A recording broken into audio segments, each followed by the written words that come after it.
Hello friends, welcome to the success Kendra. Friends देखिए, Bihar police की वर्ष 2023 में जो 21,391 पदों पर वैकेंसी आई हुई है फ्रेंड्स, उसके लिए सीएसबीसी के द्वारा देखिए फ्रेंड्स, जैसे आप सभी लोग जानते हैं कि यह जो सीएसबीसी है यही बिहार पुलिस कांस्टेबल का एग्ज़ाम कंडक्ट करवाती है। तो सीएसबीसी के द्वारा अभी जो सबसे लेटेस्ट एग्ज़ाम लिया गया है 27 फरवरी 2022 को, उसमें जो प्रश्न पूछे गए हैं और यह प्रश्न जो है यह क्लास 10th लेवल पर आधारित है। यह एग्ज़ाम जो लिया गया था इसके नोटिफिकेशन में कहा गया था कि इसमें प्रश्न जो होंगे ये क्लास 10th पर आधारित होंगे। और इस बार बिहार पुलिस में 2023 में भी नोटिफिकेशन में कहा गया है कि प्रश्न जो है क्लास 10th पर आधारित पूछे जाएंगे। तो सेम पैटर्न रहेगा इस बार आपका।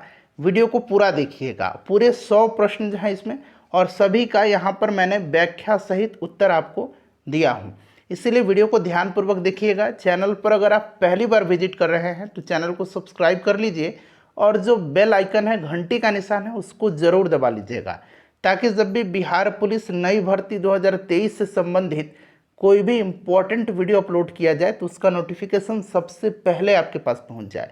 तो चलिए फ्रेंड्स, बिना देरी किए हुए सेशन आज के स्टार्ट करते हैं। पहले प्लीज़ वीडियो को लाइक कर दीजिए और जब सेशन समाप्त होगा तो इसे कम से कम एक ग्रुप में ज़रूर शेयर कर दीजिएगा। चलिए पहला प्रश्न पढ़ेंगे कि निम्नलिखित में से कौन सा एक प्राकृतिक पारितंत्र नहीं है। प्रश्न को जब भी पढ़ेंगे आप एग्जाम में कोशिश करेंगे ध्यानपूर्वक पढ़ने का और कम से कम 2 बार पढ़ने का। देखिए इसमें से पूछा गया है कि कौन सा एक प्राकृतिक पारितंत्र नहीं है। देखिए प्राकृतिक पारितंत्र जो है ये नदी है, वन है, रेगिस्तान है, पहाड़ है, घास के मैदान है। ये प्राकृतिक पारितंत्र के उदाहरण हैं। बगीचा, एक्वेरियम, खेत, यह जो है प्राकृतिक पारितंत्र नहीं है, ध्यान रखना है आपको। यहाँ पर देखिए बगीचा राइट आंसर हो जाएगा। चलिए उसके बाद देखिएगा कि राजनीतिक दल आवश्यक है। तो राजनीतिक दल जो है यह आवश्यक है लोकतंत्र में। लोकतंत्र राइट आंसर हो जाएगा। बहुत ही बेसिक प्रश्न पूछा जाता है। अगर आपकी तैयारी बेसिक लेवल पर है तो आप निश्चित रूप से इस एग्ज़ाम में क्वालिफाई कर जाएंगे। नेक्स्ट क्वेश्चन हमारा कि चुंबकत्व पर आधारित चिकित्सीय तकनीक कौन सी है। तो इस तकनीक का नाम है मैग्नेटिक रेजोनेंस इमेजिंग, यानी कि MRI, मैग्नेटिक रेजोनेंस इमेजिंग। ठीक है, यह जो है चुंबकत्व पर आधारित चिकित्सीय तकनीक है।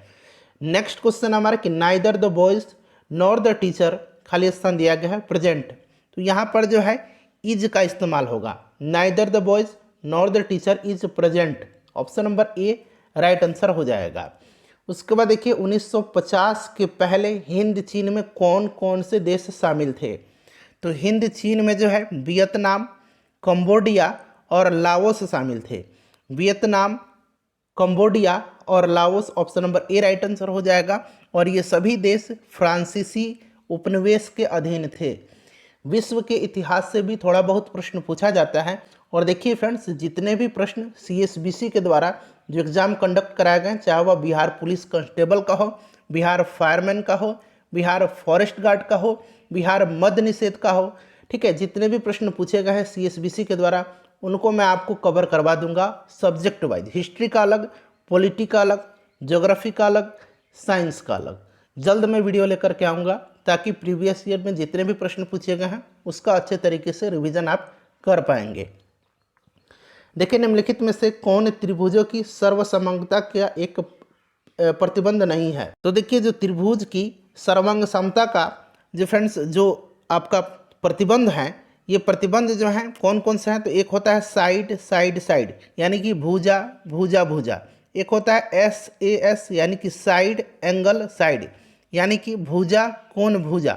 और एक होता है एंगल, उसके बाद साइड और फिर एंगल, ठीक है। और एक होता है समकोण, कर्ण और भुजा, यानी कि RHS, ठीक है, राइट एंगल, उसके बाद हाइपोटेनस और एक साइड होता है। तो ये जो है ये प्रतिबंध होता है। इसमें से पूछा गया कि नहीं है, तो नहीं जो होगा ये आपका ऑप्शन नंबर सी हो जाएगा, भुजा भुजा कोण, ये नहीं होगा, ठीक है। चलिए उसके बाद देखिए अमेरिका की खोज किसने, तो फ्रेंड्स कोलंबस ने किया। तो स्पेन के पालोस बंदरगाह से, स्पेन के पालोस बंदरगाह से जो है इसने अपनी यात्रा की शुरुआत किया था। चलिए उसके बाद देखिए आधुनिक लोकतंत्र को कहा जाता है। अब देखिए यहाँ पर प्रत्यक्ष लोकतंत्र और शुद्ध लोकतंत्र एक ही चीज़ है। और प्रतिनिधित्व लोकतंत्र और अप्रत्यक्ष लोकतंत्र एक चीज़ है, अप्रत्यक्ष, यहाँ मैं लिख देता हूँ, ठीक है। तो यहाँ पर देखिए आधुनिक लोकतंत्र को कहा जाता है प्रतिनिधित्व लोकतंत्र, यानी कि अप्रत्यक्ष लोकतंत्र।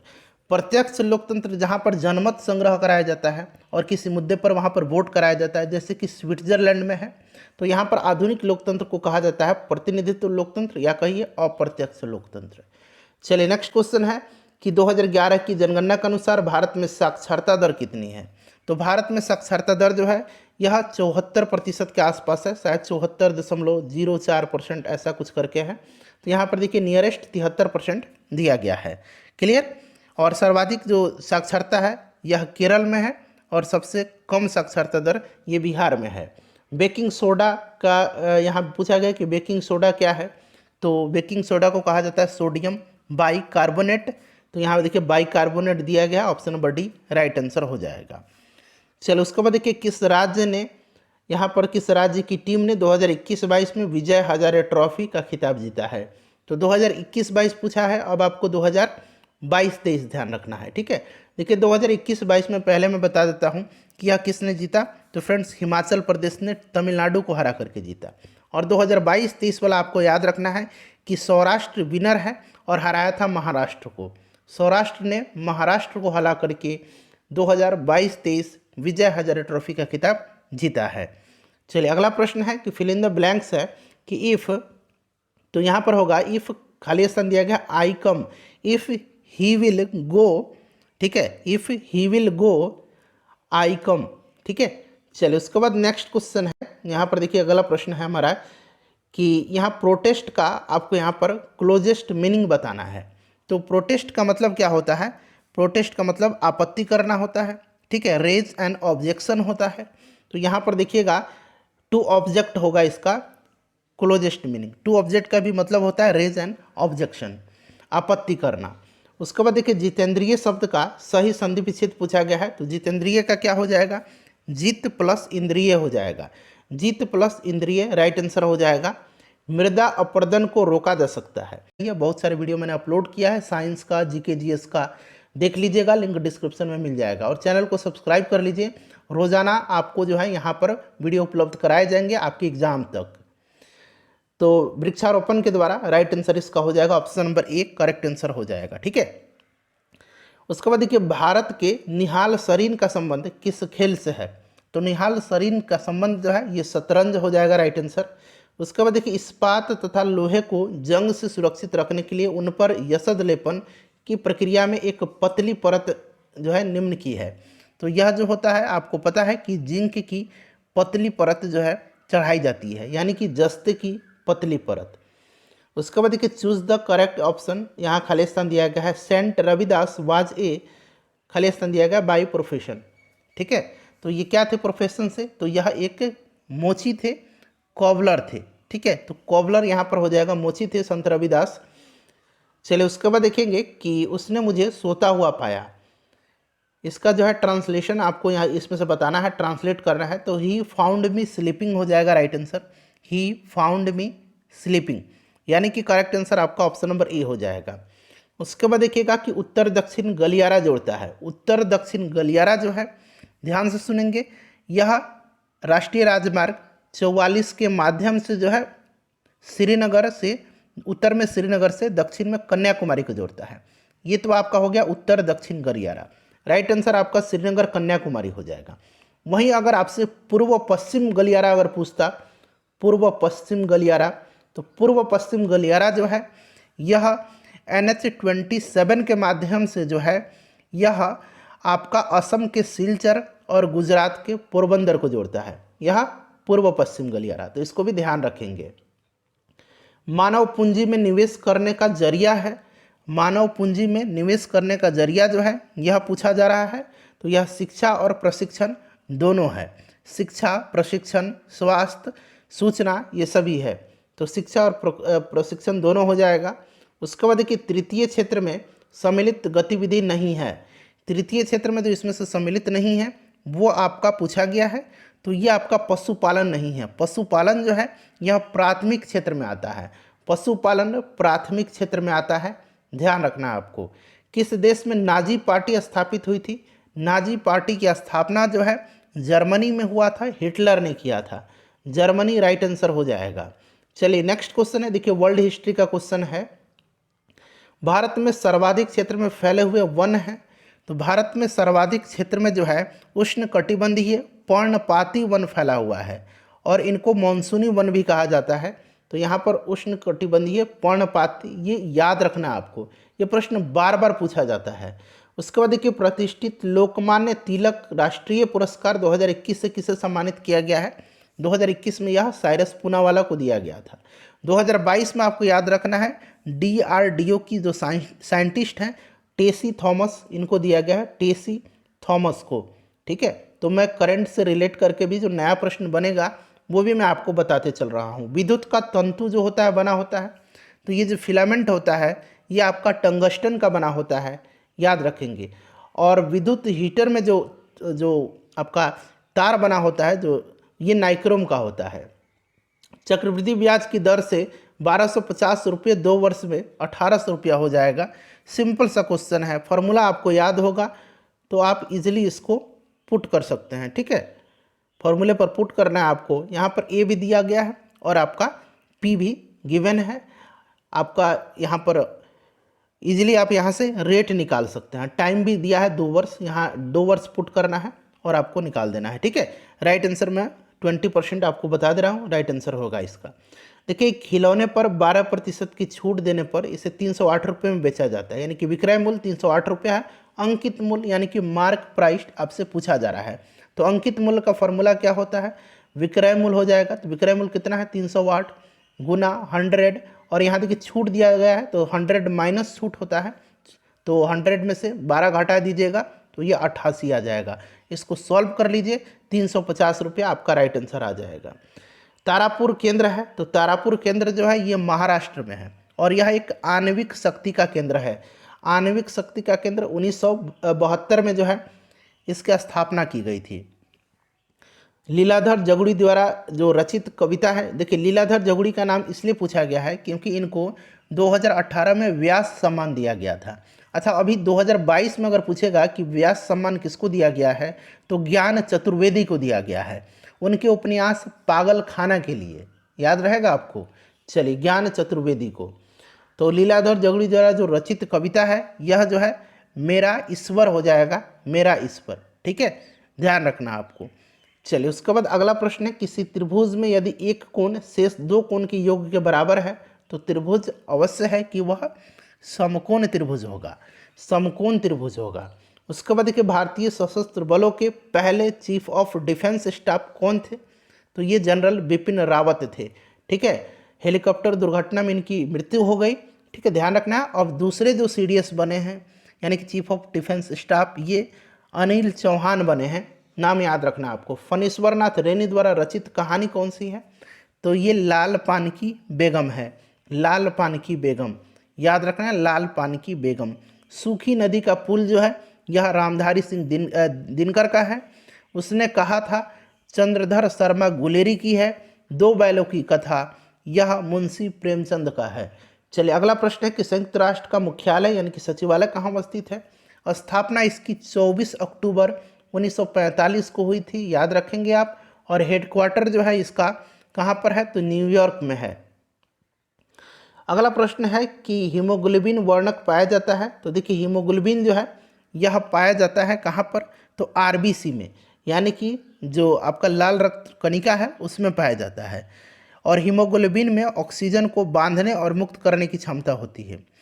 चलिए, उसके बाद देखिएगा कि इज द रूल एप्लीकेबल, खाली स्थान दिया गया ऑल ऑफ अस। ठीक है, बताइए यहाँ पर क्या होगा, तो यहाँ पर टू का इस्तेमाल होगा। Is the rule applicable to all of us. परागकणों का एक पुष्प से दूसरे पुष्प तक स्थानांतरण किस माध्यम से होता है, तो फ्रेंड्स यह जो है वायु से भी होता है, जल से भी होता है और कीट से भी होता है। जल से जो परागकण का जो यहाँ पर जो स्थानांतरण होता है उसको हाइड्रोफिलिक कहा जाता है, हाइड्रोफिलिक। यहाँ मैं लिखने का प्रयास करता हूँ इसको हाइड्रोफिलिक कहा जाता है। वायु से जो होता है उसको कहा जाता है एनेमोफिली, उसको एनेमोफिली कहा जाता है। प्रश्न पूछा गया है, ठीक है, कि वायु से जो परागकण होता है उसको क्या कहेंगे, तो एनेमोफिली। जल से हाइड्रोफिलिक और जो कीटों के माध्यम से होता है उसको एंटेमोफिली कहा जाता है। यहाँ मैं लिखता हूँ एंटोमोफिली कहा जाता है उसको, ठीक है, ध्यान रखना आपको। चलिए, उपयुक्त सभी राइट आंसर होगा इसका। एक विद्युत जनित्र बदलता है, यानी कि जो जनरेटर है यह बदलता है। बताइए राइट आंसर। सिंपल सा क्वेश्चन। चलिए, इसका आंसर मैं आपके लिए छोड़ता हूँ, आप कमेंट करके बताइएगा। चलिए, नेक्स्ट क्वेश्चन है कि जो दमित्री मेंडलीव थे उनको श्रेय दिया जाता है, तो इनको श्रेय दिया जाता है। ये आपका राइट आंसर क्या हो जाएगा? तत्वों की आवर्त सारणी के लिए option number C correct answer हो जाएगा। और उन्होंने परमाणु द्रव्यमान के बढ़ते क्रम व्यवस्थित करने के लिए जो है उनको यह श्रेय दिया जाता है आवर्त सारणी में। और मेंडलीव के समय अगर कुल ज्ञात तत्वों की संख्या पूछी जाए, जो कितने ज्ञात तत्व थे, तो 63 थे। इसको भी ध्यान रखिएगा। Choose the correct form of the passive, ठीक है, ही स्पीक्स हिंदी है, तो ये क्या हो जाएगा? इसका पैसिव क्या हो जाएगा? तो देखिए, इसका जो पैसिव हो जाएगा वो आपका इसमें से बताना है कि क्या हो जाएगा। तो ये आपका हो जाएगा Hindi is spoken by him. अगला प्रश्न है कि वर्तमान बिहार विधान परिषद के अध्यक्ष कौन है? विधान परिषद पूछा गया है। वर्तमान में देवेश चंद्र ठाकुर हैं। ऑप्शन में नहीं दिया गया देवेश चंद्र ठाकुर, क्योंकि उस समय ये प्रश्न पूछा गया था जब एग्जाम हुआ था फरवरी में, उस समय अवधेश नारायण सिंह थे। और अब जो है देवेश चंद्र ठाकुर हैं, याद रखेंगे। बिहार विधानसभा का अध्यक्ष पूछा जाएगा, तो ये अवध बिहारी चौधरी हैं, याद रखेंगे नाम इन सब का। अनुवांशिकी का जनक किनको कहा जाता है? तो फ्रेंड्स, ये कहा जाता है मेंडल को, ठीक है, ग्रेगर जोहान मेंडल, जीजे मेंडल को कहा जाता है। उसके बाद एक अगला प्रश्न कि प्रथम विश्व युद्ध स्टार्ट कब हुआ था? तो 1914 में हुआ था, 1918 तक चला था, 1914 हो जाएगा। क्लियर। चलिए, अगला प्रश्न करेंगे कि मानव अपनी अबुझ भाषा में कहता रहता है, रेखांकित पद प्रतीक है, समुद्र का कुछ भी नहीं होता। अब देखिए, यहाँ पर जो है, यहाँ पर ध्यान देंगे कि हिंदी साहित्य समुद्र अबुझ भाषा इसका नाम है। इसमें मनुष्य से कहता है कि मेरा यानी समुद्र का कुछ नहीं होता। यही अबुझ भाषा में वह अपने मनोभाव को प्रकट करता है, समाज का। यहाँ पर ऑप्शन नंबर डी होगा राइट आंसर इसका, ठीक है, समाज का। चलिए, अगला प्रश्न है कि सुरक्षा का तात्पर्य है, यहाँ खाद्य सुरक्षा बना लीजिए। खाद्य सुरक्षा का तात्पर्य क्या है? खाद्य उपलब्धता, खाद्य की पहुंच और खाद्य सामर्थ्य। उपरोक्त सभी इसका राइट आंसर होगा। निम्नलिखित में से कौन जुलाई 2021 को अंतरिक्ष में यात्रा करने वाली दूसरी भारतीय मूल की महिला बन गई हैं? करंट का प्रश्न था, ये आपका सिरिसा बांदला हो जाएगा, सिरिसा बांदला, ठीक है, याद रखना आपको नाम। नेक्स्ट क्वेश्चन है हमारा कि राष्ट्रीय मानवाधिकार आयोग की स्थापना किस वर्ष हुई थी? तो 1993 में हुई थी, 1993 में हुई थी। यह एक संवैधानिक निकाय नहीं है, याद रखना, यह एक सांविधिक निकाय है। यहाँ मैं लिखता हूँ एक सांविधिक निकाय है, संवैधानिक नहीं है, ठीक है। इसका गठन संसद का अधिनियम द्वारा हुआ है। तो ये आपका 1993 हो जाएगा। और वर्तमान में राष्ट्रीय मानवाधिकार आयोग के अध्यक्ष जो हैं जस्टिस अरुण कुमार मिश्र हैं, यानी कि AK मिश्र हैं, याद रखना है आपको, AK मिश्र। चलिए, अगला प्रश्न है यहाँ पर the eyes are not here, where did the girl get down? यहाँ पर actually the correct answer in the to the question from the option that follow in the story. तो यहाँ पर जो है राइट आंसर इसका देहरादून होगा। चलो, उसके बाद देखिए, भारत का प्रथम परमाणु संयंत्र कहाँ स्थापित किया गया था? तो फ्रेंड्स, यह तारापुर महाराष्ट्र में, मैंने बताया था आपको 1972 में। निम्न में से किस श्रेणी में भारत आता है? तो भारत जो आता है, भारत आता है एक विकासशील देश में, ठीक है। चलिए, चंबल निम्न में से किस नदी की सहायक नदी है? तो चंबल जो है यह यमुना की सहायक नदी है, यमुना इसका राइट आंसर हो जाएगा। यहाँ पर देखिएगा 10 मीटर, 10 मीटर, 5 मीटर ये डायमेंशन दिया गया है। विमाओं वाली एक कमरे में रखे जा सकने वाले सबसे लंबी छड़ की लंबाई क्या होगी? तो आपको पता है कि L² + B² + H² कर दीजिए, यानी कि सबका मान रख दीजिए और राइट आंसर इसका 15 मीटर निकल के आ जाएगा। इसका करेक्ट आंसर मैं आपको बता देता हूँ। करेक्ट आंसर 384 वर्ग सेंटीमीटर हो जाएगा। क्षेत्रफल पूछा गया है समचतुर्भुज का, यहाँ पर एक भुजा दिया गया और एक विकर्ण दिया गया। सारे मैथ सिंपल हैं। एक कहानी, यह भी रचना है। तो यह रचना जो है यह किसकी है? तो मनु भंडारी की है, मनु भंडारी की। पृथ्वी का कुल भाग जो जल से घिरा हुआ है, तो यह लगभग 71% हो जाएगा। किस विकल्प में सही विलोम युग्म है? यानी कि अनादर का क्या होगा? सही पूछा गया है यहाँ पर, ठीक है। तो यहाँ पर ध्यान दीजिएगा, जो गौरव और लाघव ये सही विकल्प दिया गया, मतलब इसका गौरव का विलोम लाघव दिया गया है। ठीक है। अनादर का निरादर नहीं होगा, ठीक है। आदर अनादर आदर, ठीक है। अनूठा बेजोड़ ये तो है ही नहीं, क्योंकि ये अनूठा बेजोड़ तो ये समानार्थी हो गया। चलिए तो ये वाला जो है कॉम्बिनेशन सही दिया गया है। स्वयं सहायता समूह में ऋण संबंधी अधिकांश निर्णय लिए जाते हैं, तो यह सदस्यों के द्वारा जो है यह लिए जाते हैं स्वयं सहायता समूह में, ठीक है। अमन फसल संबंधित है, तो अमन जो है यह धान फसल से संबंधित है, यानी कि धान से संबंधित एक किस्म है, तो यह आपका धान हो जाएगा। सरहुल पर्व कौन मनाते हैं? सरहुल पर्व जो है यह मनाया जाता है किस जनजाति के द्वारा? तो यह मुंडा जनजाति के द्वारा मनाया जाता है सरहुल। चलो उसके बाद 60 नंबर क्वेश्चन है हमारा कि बेलाडीला पहाड़ी श्रृंखला जो है किस जिले में स्थित है? अब यहाँ पर देखिए जिला पूछ लिया गया है। बेलाडीला तो वैसे छत्तीसगढ़ में है और ये जिला पूछा गया है तो बस्तर में है, ठीक है, बस्तर हो जाएगा। और यह लोहा उत्पादन के लिए सुप्रसिद्ध है, याद रखेंगे आप। चलिए, और यहाँ पर जो है उच्च कोटि का हेमेटाइट लॉ-एस्क पाया जाता है। कौन भौतिक पूंजी का उदाहरण नहीं है? भौतिक पूंजी का उदाहरण जो है पूछा गया है, कौन सा नहीं है? बताइए राइट आंसर इसका क्या हो जाएगा? तो इसका जो करेक्ट आंसर हो जाएगा वो आपका ऑप्शन नंबर डी हो जाएगा, शिक्षा एवं प्रशिक्षण। ये भौतिक पूंजी नहीं है। उसके बाद देखिए असमतापी जंतु जिनका हृदय द्विकक्षीय होता है, कौन सा है इसमें से? तो ये शार्क हो जाएगा। शार्क एक असमतापी जंतु है जिसका हृदय द्विकक्षीय होता है। चलिए उसके बाद नेक्स्ट क्वेश्चन है, क्रिया बल एवं प्रतिक्रिया बल हमेशा लगते हैं। आपने पढ़ा होगा कि न्यूटन की गति का तीसरा नियम, इसमें क्या कहा गया है कि प्रत्येक क्रिया के समान और विपरीत प्रतिक्रिया होगी, और क्रिया बल और प्रतिक्रिया बल हमेशा जो है अलग अलग वस्तुओं पर और विपरीत दिशा में लगाया जाता है। तो अलग अलग वस्तुओं पर यहाँ दिया है, अलग अलग वस्तुओं पर और विपरीत दिशा में, तो option number D right answer होगा। निम्न में से किस क्षेत्र में मौसमी बेरोजगारी की समस्या होती है? सिंपल सा क्वेश्चन है, कृषि राइट आंसर हो जाएगा, कृषि में होती है। निम्नलिखित में से किसका बीज प्रोटीन एवं वसा का प्रचुर स्रोत है? प्रचुर पूछा गया है तो सोयाबीन होगा इसमें से। राष्ट्रपति को महाभियोग की प्रक्रिया से कौन अपदस्थ कर सकता है? आर्टिकल 61 में महाभियोग है और महाभियोग संसद में लाया जाता है, चाहे वह लोकसभा हो या फिर राज्यसभा, कहीं भी लाया जा सकता है। और इसके लिए ज़रूरी है कि राष्ट्रपति को 14 दिन पहले लिखित सूचना दी जाए, तो यह आपका संसद हो जाएगा। अच्छा, कहा जाता है, तो ये कहा जाता है वोटर लिस्ट हो जाएगा। राज्यसभा का सभापति अपना त्यागपत्र संबोधित करता, तो देखिए जो राज्यसभा का सभापति होता है वह कौन होता है? उपराष्ट्रपति होता है, और यह त्यागपत्र संबोधित करता है राष्ट्रपति को। चलिए उसके बाद देखिएगा कि निम्न में से कौन दक्षिण अफ्रीका के रंगभेद आंदोलन से संबंधित थे? तो ये नेल्सन मंडेला थे।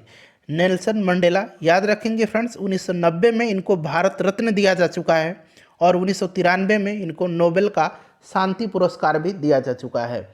चलिए, उनको दक्षिण अफ्रीका के हैं। एक पासे फेंकने पर विषम संख्या प्राप्त होने की प्रायिकता क्या है? प्रोबेबिलिटी क्या है इसकी? तो यह प्रोबेबिलिटी जो है आधी है, 1/2 है।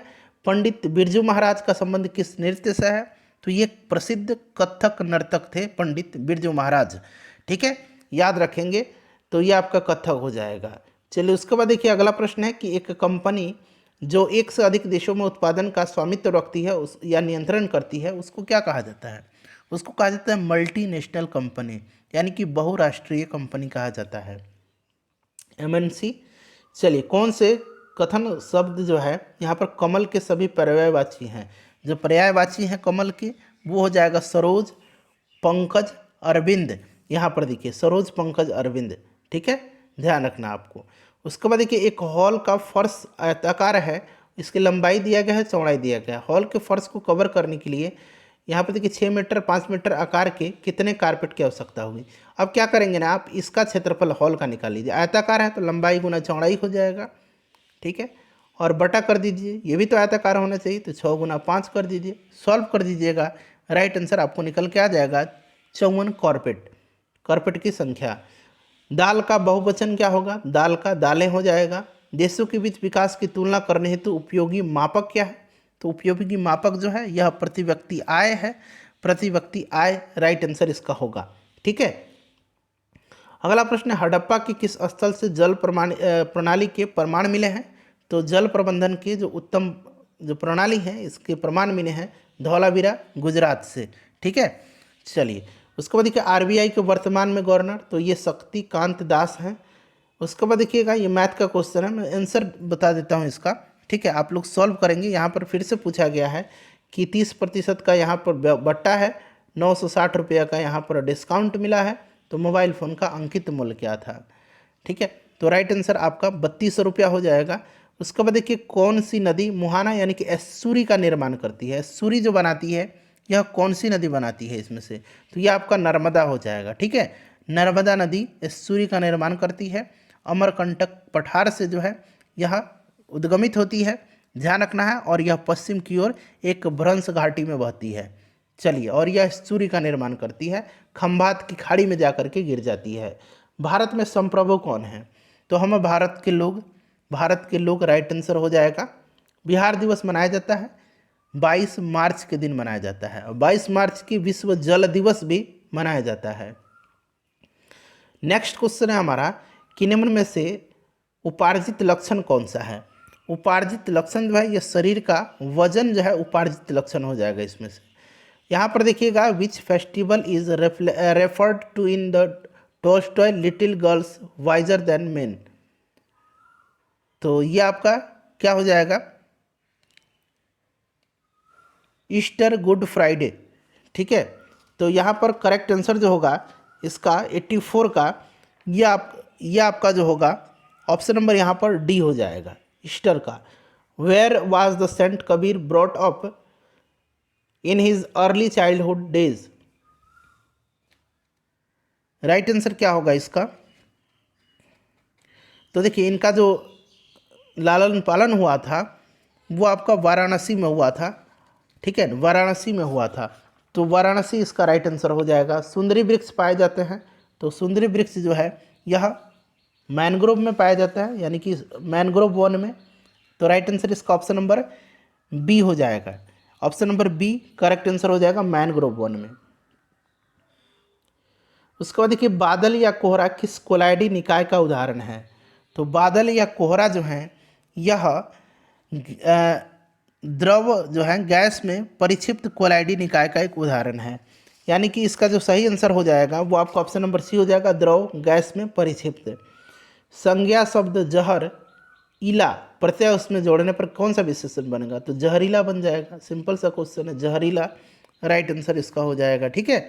चलिए, भारत में बजट का निर्माण का कार्य किया जाता है, तो भारत में बजट निर्माण का कार्य जो है यह किया जाता है किसके द्वारा, तो यह वित्त मंत्रालय के द्वारा, ठीक है। तो यहाँ पर जो राइट आंसर हो जाएगा ऑप्शन नंबर यहाँ पर ए हो जाएगा। अक्षय नवीकरणीय ऊर्जा के स्रोत का उदाहरण है, ये आपसे पूछा गया, तो सौर ऊर्जा जो है यह नवीकरणीय ऊर्जा का स्रोत है, तो यहाँ पर देखिए सौर ऊर्जा दिया गया है, सौर ऊर्जा, पवन ऊर्जा, जल ऊर्जा, ठीक है। उसके बाद देखिएगा और बाकी अनवीकरणीय है।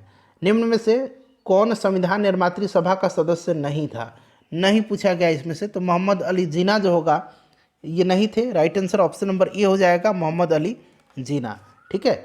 चलो उसके बाद देखिएगा कि पारितंत्र में सभी हरे पौधे नील हरित शैवाल जिनमें प्रकाश संश्लेषण की क्षमता होती है किस वर्ग में आते हैं, तो हरे पौधे जो हैं ये उत्पादक हैं, option number A right answer हो जाएगा, उत्पादक वर्ग में आते हैं।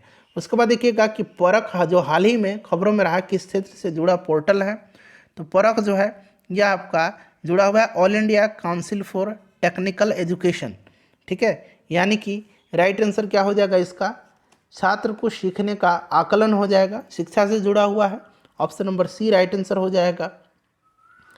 चलिए उसके बाद 94 नंबर करेंगे कि जापान एक विकसित धनावन देश बना है, तो यह धनावन देश जो बन गया है यह बन गया है जापान मानवीय संसाधन में पर्याप्त निवेश किया है, तो राइट आंसर मानव संसाधन में निवेश हो जाएगा, यानी कि ऑप्शन नंबर इसका ए राइट आंसर हो जाएगा।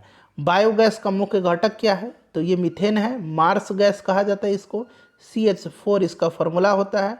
भारत में लौटते मानसून की ऋतु की अवधि क्या है, तो जो लौटते मानसून की ऋतु है यह शुरू होती है अक्टूबर नवंबर में, ठीक है, अक्टूबर नवंबर इसका राइट आंसर हो जाएगा, अक्टूबर नवंबर में। उसके बाद देखिए 1855 में देश की पहली जूट मिल कहाँ पर स्थापित की गई थी, तो ये कोलकाता में रिसरा में स्थापित की गई थी, हुगली नदी पर, रिसरा कलकत्ता। कर्नाटक में होने वाली ग्रीष्म ऋतु की वर्षा को क्या कहते हैं, तो फ्रेंड्स इसको जो कहा जाता है इसको कहा जाता है आम्र वर्षा। क्या कहा जाता है इसको? आम्र वर्षा कहा जाता है, यानी कि मैंगो सावर कहा जाता है। सविनय अवज्ञा आंदोलन कब और किस यात्रा से आरंभ हुआ था? तो सविनय अवज्ञा आंदोलन जो है यह 1930 में हो जाएगा, दांडी यात्रा। Option number C correct answer हो जाएगा। दांडी यात्रा 12 मार्च 1930 को और 6 अप्रैल को दांडी पहुंच करके गांधी जी ने नमक तोड़ करके सविनय अवज्ञा आंदोलन की शुरुआत की थी 6 अप्रैल 1930। ठीक है, और साबरमती आश्रम से दांडी यात्रा इन्होंने शुरुआत किया था, इसको भी आप जरूर ध्यान रखेंगे। लेनिन का उत्तराधिकारी, अपने स्कोर पहले बताइए, वीडियो को लाइक करिए और इसे शेयर कर दीजिएगा। लेनिन का जो उत्तराधिकारी था यह जोसेफ स्टालिन था। स्टालिन को जो है आधुनिक रूस का निर्माता कहा जाता है।